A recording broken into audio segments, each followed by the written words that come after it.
Dans la théorie du multivers, certains physiciens avancent que chaque décision donne lieu à un nouvel univers. Et dans notre malchance, on vit dans celui où la Nintendo PlayStation n'existe pas. Notre histoire du jour est un formidable mélange de business, d'innovation technologique et de trahison. Et elle commence avec l'entreprise qui, aujourd'hui encore, est synonyme de jeux vidéo.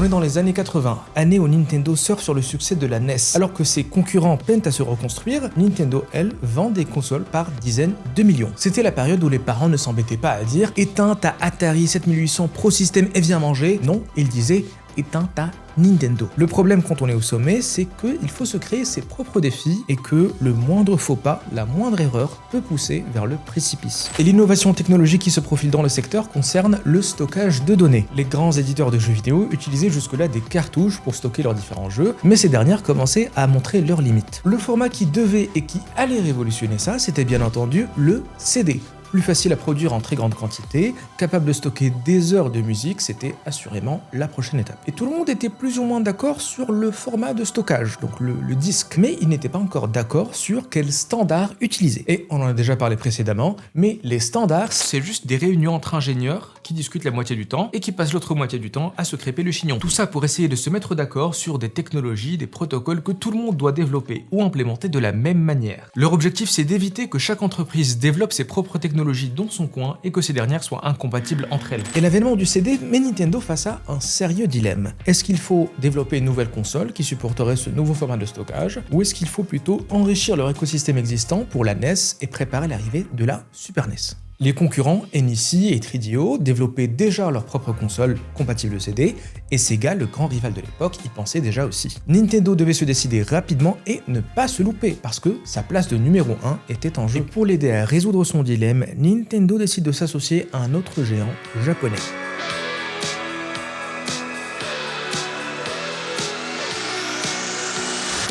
Sony, tout comme Nintendo d'ailleurs, incarnait parfaitement ce que les économistes appelaient à l'époque le miracle économique japonais. C'est la formidable remontada de l'économie japonaise post-Deuxième Guerre mondiale, qui résultait à la fois des réformes industrielles et légales japonaises, et qui était bien sûr aidée par les Américains, notamment via les plans Marshall et Dodge. En quelques années, le Japon avait développé une formidable filière industrielle électronique qui avait une réputation de qualité et d'innovation, et forcément, il aura juste fallu quelques mois pour que leurs produits dominent la terre entière. Je vous rappelle quand même que dans le tout premier Fast and Furious, avant d'aller voler des voitures de luxe ou des systèmes de surveillance massive, Dom et sa famille ont commencé par piquer des lecteurs DVD Panasonic. Bref, Sony est un géant de l'électronique mondiale et son dernier coup d'éclat est la co-conception du CD audio. Sony a surtout apporté son expertise sur la gravure laser, l'encodage des données et le développement d'algorithmes de correction de signal. Comme ça, votre CD ne devenait pas inutile à la première micro-rayure qu'il y avait dessus.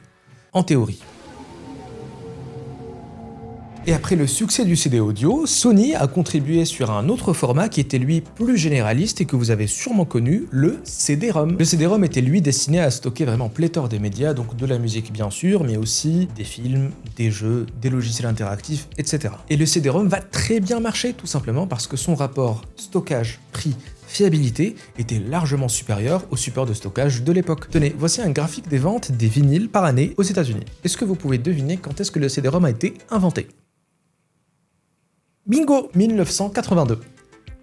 C'était donc l'heure pour Sony d'attaquer un nouveau secteur, le jeu vidéo. Et quel meilleur partenaire pour faire leur premier pas que le compatriote Nintendo. Nintendo et Sony se mettront donc d'accord pour co-développer une nouvelle console Nintendo qui utiliserait un format de CD spécifique, le Super Disc. Prenez la compétence de Nintendo dans le développement de jeux et de consoles, prenez l'expertise technique de Sony sur le développement électronique et de format CD, et vous obtenez un duo qui est, sur le papier, imbattable techniquement. Mais s'il suffisait d'être uniquement bon dans la technique pour réussir, ça se saurait. L'objectif de l'entreprise reste de générer du profit, et sur ce point particulier, Nintendo venait de commettre une grave erreur. Dans leur deal avec Sony, ils avaient accepté de laisser à Sony les droits des jeux qui seraient développés sur ce nouveau format, le Super Disc. Tout simplement parce qu'ils avaient mal estimé le potentiel qu'allait avoir le format CD. Ils pensaient que les cartouches continueraient à dominer. Donc implicitement, cette décision aurait donné un quasi-droit de vie ou de mort à Sony sur les licences développées par Nintendo, tout en laissant à Sony l'entièreté de l'expertise technologique dans le développement du Super Disc. Et après mûre réflexion,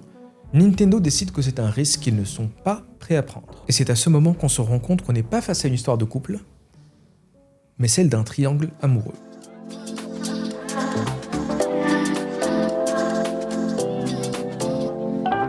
Philips n'est pas exactement un nouveau venu dans cette histoire. C'est eux qui avaient co-développé le format CD avec Sony. Ils avaient aussi beaucoup contribué au développement du format CD-ROM, et le succès de ce dernier va leur donner quelques idées. Philips a l'idée de développer son propre format propriétaire, le CDI, qui apporterait pas mal de nouveautés par rapport au CD-ROM. Alors que le CD-ROM était juste un support de stockage, le CDI était à la fois le format, mais aussi le lecteur multimédia qui visait surtout les formats interactifs comme les logiciels éducatifs pour enfants ou professionnels, mais aussi les jeux vidéo. Mais Philips, c'est personne dans le monde du jeu vidéo, donc comment convaincre des gamers d'acheter leur nouveau système CDI, et surtout pour la facture salée de 400 $? Et la réponse qu'ils ont trouvée, forcément, c'est d'appâter les gamers avec les licences de Nintendo. Et pour convaincre Nintendo, Philips s'engage à fournir eux aussi un lecteur CD à Nintendo pour leur console, en échange du droit de développer quelques jeux pour leur propre console CDI. Et Nintendo accepte de pactiser avec Philips dans le dos de Sony. Les mois passent et il est à présent l'heure du CES de 1991. Le CES, pour ceux qui connaissent pas, c'est le principal événement tech de l'année. C'est le salon où tous les gens de la tech viennent annoncer leurs nouveautés pour appâter les clients potentiels et aussi booster le cours de leur action. Sony débute donc sa conférence de presse, très fier de leur collaboration avec Nintendo. Bonjour à tous. Nous sommes extrêmement fiers de vous annoncer notre entrée dans le monde du jeu vidéo avec notre partenaire Nintendo. Applaudissements, tout le monde est content, tout le monde est optimiste. Mais le lendemain, à la conférence de presse de Nintendo, il se passe. Bonjour à tous. Je suis fier de vous annoncer notre partenariat exclusif avec Philips. P-H-I-L-I-P-S. Pas Sony. Merci à tous. La trahison de Nintendo apparaît au grand jour. Sony est publiquement humilié.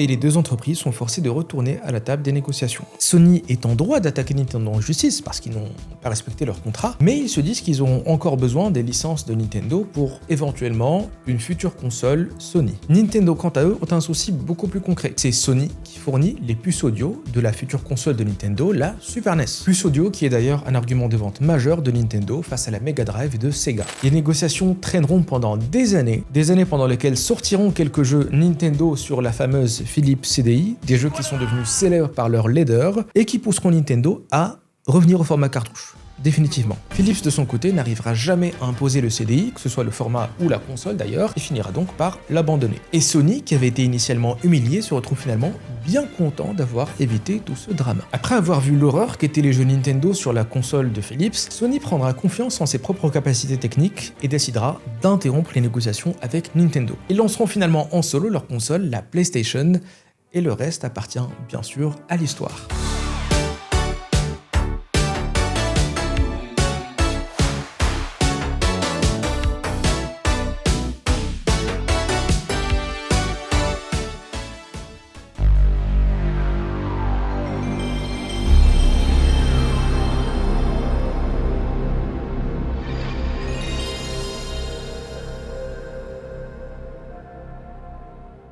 J'espère que cette petite histoire vous a plu. Moi j'aime bien quand il y a des trahisons, des retournements de situation comme ça, surtout quand finalement ça se termine bien pour tout le monde, sauf pour Philips peut-être. Je vous conseille de regarder la vidéo du premier deal de Microsoft, et je vous dis à la prochaine.